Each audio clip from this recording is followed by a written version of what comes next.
The conspiracy theories surrounding the Grand Canyon requires some attention from our side, even if we are a travel channel, because of our interest in the Grand Canyon. Some theories can be sometimes dismissed as hoaxes crafted to generate clicks or increase publication and readership or bring financial gain to certain institutions. But other conspiracy theories can be interesting to investigate and maybe go into a hidden agenda and should be investigated by the people, because after all these activities are paid with public funds. So we have the right to investigate these theories and if somebody is hiding something from us.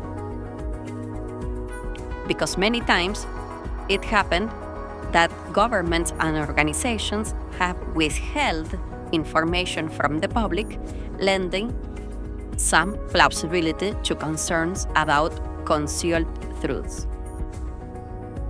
So, this analysis and the available evidence is required with the Grand Canyon, and this is what we're going to do right now with some specific topics that are regarded, let's call them quickly, as conspiracy theories surrounding the Grand Canyon. There is a newspaper article from 1909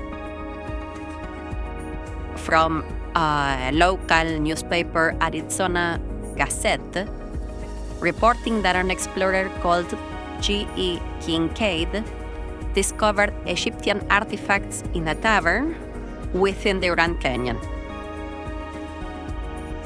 The theory alleges that the Smithsonian institution is hiding evidence of ancient Egyptian or even Asian civilizations that had a presence in North America, in what is now the United States, the Grand Canyon area. The Smithsonian has officially denied these claims, and there are no recordings of any person called G.E. Kincaid or any expedition like that. There is footage of other expeditions, but not of the one that Kincaid would have participated.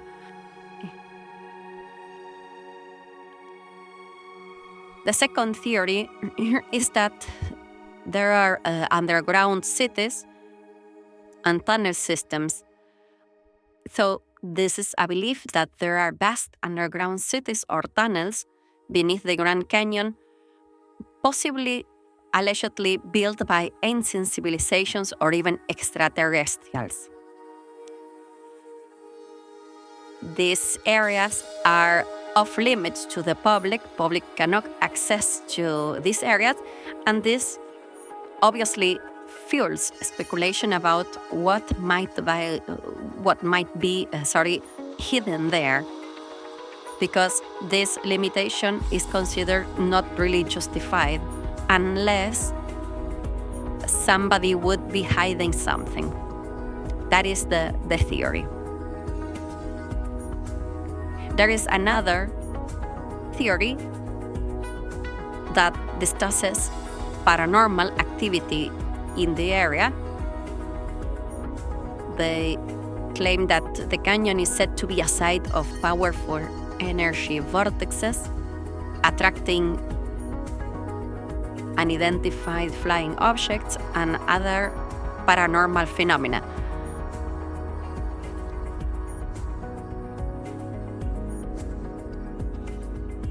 And finally, there is another theory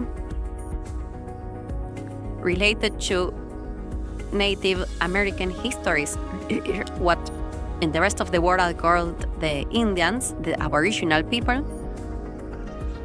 And some of these theories say that they have an unknown knowledge about this canyon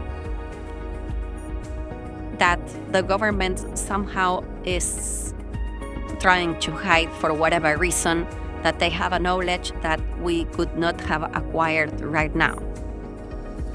So let's see about these conspirative theories, these conspiration theories, how could be justified in some way. So let's go first to the story of Kincaid, considered arguably the most solid of these histories. So, as we said before, this started in an article of April 5, 1909, in the Arizona Gazette. So, this article reported that an explorer named Kincaid discovered a vast underground cavern in the Grand Canyon filled with Egyptian artifacts, mummies, and other valuable objects from the Egyptian civilization. And it mentioned that a professor called Jordan from the Smithsonian also was involved in examining the site. So there are no evidence about this investigator, explorer Kincaid, associated with the Smithsonian institution or any major exploration.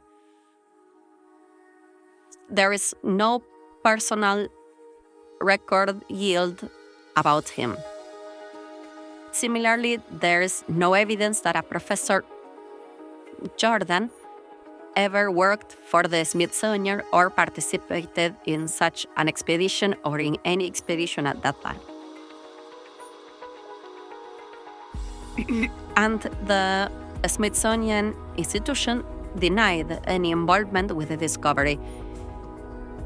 They have no records of Egyptian artifacts being found in the Grand Canyon or anywhere else in North America.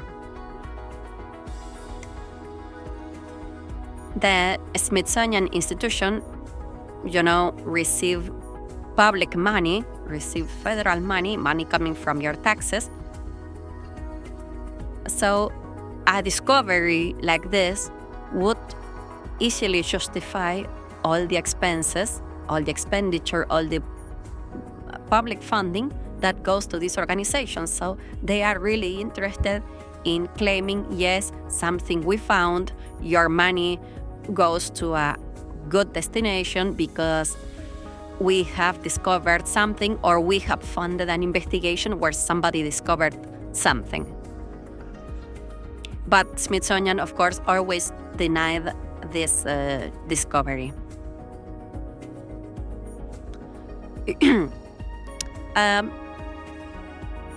Also, this area is very difficult to access, even with today's technology. So sometimes, we can go there, but it is very difficult to access and even more difficult to conduct a large-scale excavation there. And those excavations were practically impossible at that time where the article claims it happened. Likewise, there is no physical evidence found to support these claims.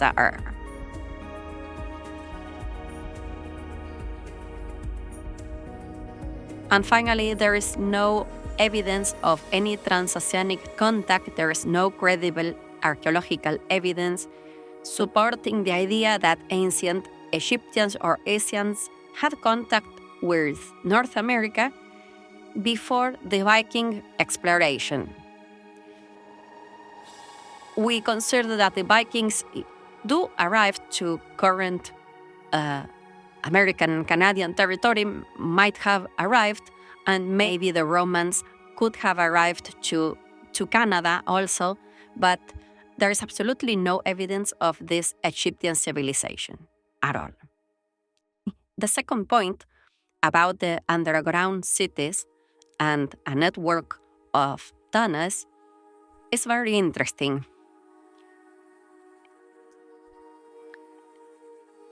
In fact, there is no practical need for underground construction. The Grand Canyon region is a very vast open area. There is abundant above-ground space. This region offers expansive areas suitable for habitation. The canyon itself is immense. It stretches a bit less than 500 kilometers in length and up to like 29-30 kilometers in width. So it's very huge and it's empty. The indigenous people, they used natural caves, alcoves, cliff overhangs for shelter. These caves, these alcoves, these natural formations offer reasonably good protection from the elements of the environment without needing any extensive modification.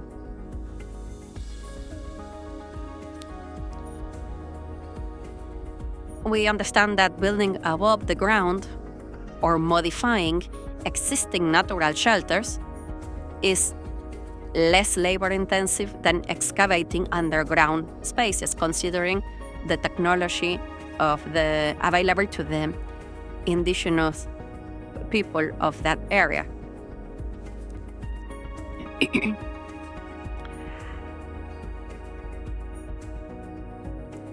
Then let's talk about the resource allocation. Let's consider the resource allocation that these indigenous people should have done. Constructing underground cities would require an enormous investment of labor and time, diverting resources from essential activities like hunting, gathering, and farming that, even though they did at a very small extent, because most of their efforts was just for surviving. So we understand that there were no resources available to allocate to such an industrious project, an extensive and intensive project as building an underground city. The indigenous populations really did not have metal tools or machinery capable of large-scale excavation. Their tools were, let's say, primarily made of stone, bone of animals, wood, that was okay for their daily needs, but not for massive construction projects, as this underground network of tunnels would have required. Yes, and then there are structural engineering challenges of this underground construction, and this point, I think it's key. The one of the limitations in their structural engineering knowledge required for these tunnels. So, building complex underground structures is a feat that involves advanced knowledge of structural engineering, geology, and material science. Let's see these points in detail. The first one is the understanding of geology. Engineering must do a stability assessment, and this is the rock stability. Engineers must assess the type of rock and its stability. Different rock layers have different strengths and weaknesses.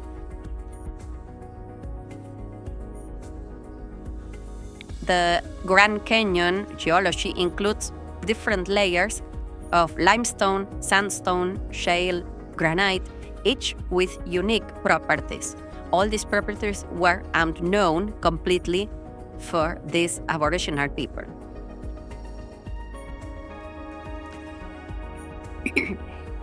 Let's talk then about the seismic activity analysis. So it is important that in structural engineering, you identify and mitigate risks from natural faults or potential seismic activity. And this is crucial to prevent collapses. If you cannot do a seismic analysis, you cannot do any kind of underground construction. And these Aboriginal people, all of them lived tactically in the Neolithic and could not absolutely do any kind of underground construction, as they absolutely ignored this knowledge of structural engineering. So, in the same line of analysis, there are excavation techniques, there are advanced tools required. Excavating hard rock, especially hard as the one in the Grand Canyon, it requires tools like drills, explosives, tunneling machines, and they were absolutely not available to these ancient inhabitants. These are available from the late 19th century, so many of these tools are already available in the 19th century. So they were not available for them in those ancient times. Also, it's important that you manage to remove the debris. So the excavated material has to be removed safely in order to prevent the death of the few resources that these small populations have. And of course, you need to remove it in a way that it does not obstruct the construction of these underground tunnels and cities. Then you have to think about the structural support. There are load-bearing calculations to be done. Engineers must calculate the loads, so the weight that the underground structure must support, including the weight of the overlying rock and a stress analysis. You have to use beams, pillars, arches, and reinforcement material like steel and concrete, and this is essential to maintain structural integrity and prevent any cave-in. And this technology is available, some of it since the second half of the 19th century. And you need a knowledge of materials so they can withstand compressive and tensile forces. And this was unknown at that time, of course. We have to consider also the ventilation and air quality during this construction project. So the underground spaces, they require ventilation systems to ensure a supply of fresh air and to remove the carbon dioxide and other gases. You need ventilation shafts. Designing and constructing ventilation shafts involves precise engineering to connect the underground space to the surface, but without compromising structural stability. You are going to do these holes and this ventilation process, but you cannot compromise structural stability, what requires a profound knowledge of structural engineering. We have how to handle the water. So the water ingress and drainage.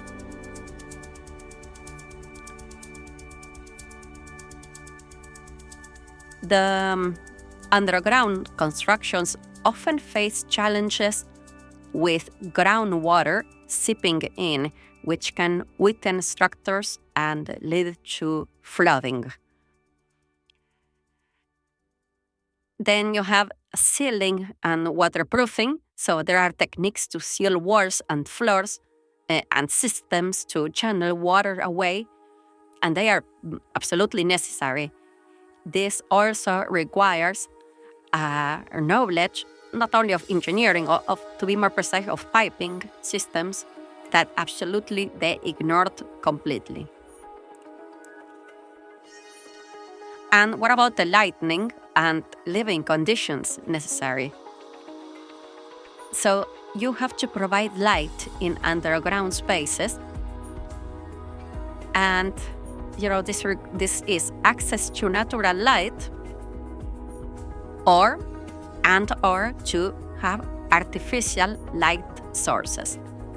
Of course, this is possible since the early 20th century, and it was not possible before. So in that case, you could only work during daylight. You could not ensure a sustainable living condition in the underground for these people. If you have a city underground, how do you ensure temperature regulation, air quality control, and access of resources like lighting, artificial lighting, and access to water? So it is impossible to do this with the technology they have. Now, more from a project management, project planning, and execution consideration. So in this kind of projects, you need a blueprint. You need detailed planning, and they have a limitation, and we are going to see now with the density of their languages. The language, they didn't have enough density in their language to be able to perform a complex blueprint. In fact, they couldn't even write, so there was no possibility to document anything. Everything has to be transmitted verbally. And you require, in this project execution, this project planning and execution we are talking about, you need mathematics and engineering, advanced mathematics, calculations, geometry, and principles of physics that were completely unknown for these people there. The indigenous people that these conspiration theories claim that have lived there, like the Sumerians, the Egyptians, or the local tribes, they had several limitations, important limitations like tool limitations. Absolute absence of metal tools. The indigenous people did not have any sort of metallurgy. They did not know iron, steel. They could not perform alloys. They lived before the Iron Age. So it is not possible that they would have had the tools required for the hard rock excavation.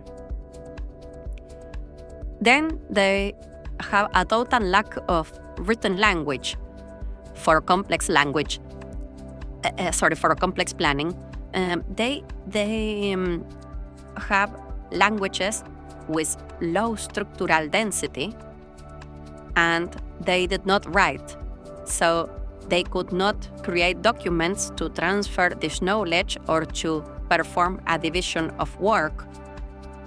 All was transmitted verbally, and their languages do not have the structural density that we know in modern languages, like Germanic languages. We have it in Chinese, we have it in Romance languages.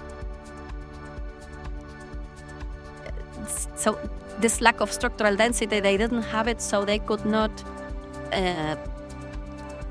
perform a complex analysis of these structural engineering topics that we were discussing earlier.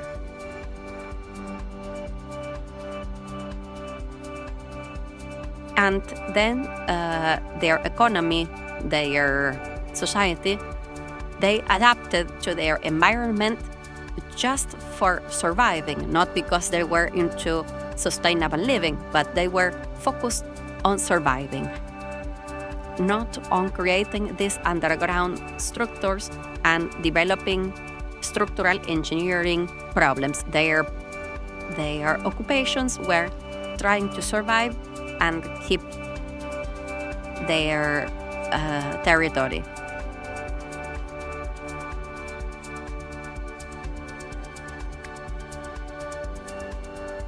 Also, we can consider that these underground cities were not practical for them. So, given the abundant space and natural shelters available in the Grand Canyon region, there is no practical need for ancient people to undertake the massive effort required to build an underground city. The challenges of underground construction, including the need for advanced engineering knowledge, specialized tools, and significant resource investment, make it highly improbable that such structures could have been built by the indigenous populations of the time that practically lived in the Neolithic age. Even today, with the technology we have today, constructing an underground city is a significant and very expensive engineering challenge. It requires meticulous planning and vast resources. It requires a surplus in the economy that this economy is very basic and just designed for survival did not have at all.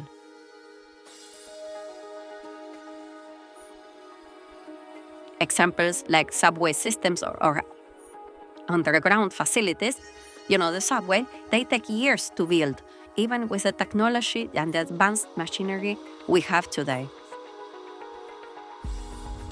So let me give you some conclusions of what I think is the refutation of this conspiration theory.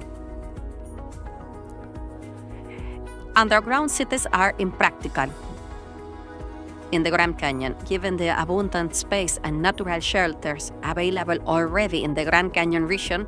There is no practical need for ancient people to undertake the massive effort required to build an underground city. Second is the challenge of the underground construction, including the need for advanced engineering knowledge, specialized tools, and significant resource investment. It is improbable that they could have done it. Third, it requires a utilization of vast resources that even today require joint ventures, the participation sometimes of federal state or local state to perform these large projects, because they require a substantial part of the budget even now. So they had a very simple economy, very basic for survival, and they did not have the surplus of resources that you require to invest in such an infrastructure. Regarding the initial claim that an investigator, an explorer called Kincaid, discovered artifacts there and the Smithsonian Institution denies it, and they are hiding something supposedly, well, as we said, the Smithsonian Institute is a publicly funded organization, so it is funded with the money that comes from the taxes that is paid by the people, and it has no sense that they deny this, because it would be excellent to prove that they are very important, that the public funds are very well utilized if they say, yes, we discovered these Egyptian artifacts or these artifacts left by a previous civilization. Here they are. And this is thanks to the funds of the people, the money of the people. So your money is well invested. So I tend to believe that here the Smithsonian Institute is right denying this, and no evidence has to be provided. The evidence has to be provided by the ones who claim that these artifacts are found, that these artifacts exist, because the one who claims that has the burden of proof here. So tell us, which is the evidence that you have, real evidence, which is the evidence that you have that these structures were built by these ancient and almost prehistorical civilizations, or at least provide a point to start an investigation. And none of this is provided. It's only clickbaiting and a conspiracy theory to deviate the